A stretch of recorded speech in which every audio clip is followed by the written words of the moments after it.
Manchester United star Antony faces 5 hours of police questioning over allegations he assaulted his former girlfriend Gabriella Cavallin.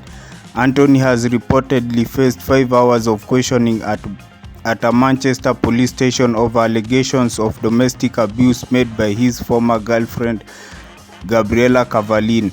Antony was spotted being escorted in the police station by a member of Manchester United security at around 4 p.m. on Thursday afternoon and left the station at 9 p.m. It has also been claimed Antony, who has denied any wrongdoing, contacted Greater Manchester Police and volunteered to meet them for questioning after also speaking to police during his time in Brazil.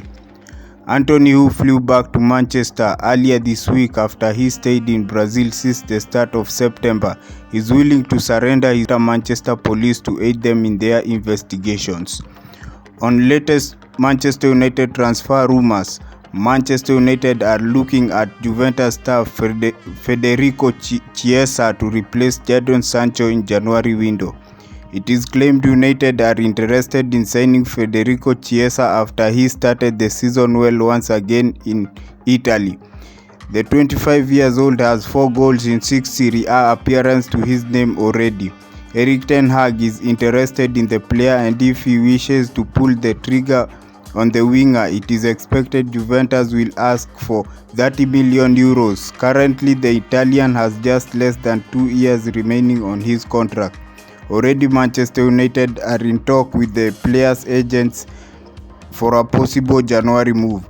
Manchester United scouts in Brazil tracking Brazilian top talent born in 2006 attacking midfielder Lorran. Release clause included in his Flamengo deal is 50 million euros, as reported by Fabrizio Romano.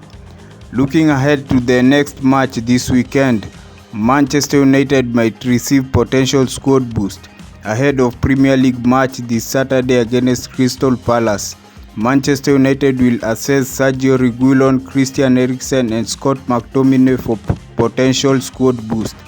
The Three missed the 3-0 League Cup victory over Crystal Palace on Tuesday night through illness. Sergio Reguilon played at the weekend against Burnley despite feeling unwell, as revealed by Erik Ten Hag after that win at Turf Moor. That's all for now. Thanks for watching, and remember to subscribe to this channel.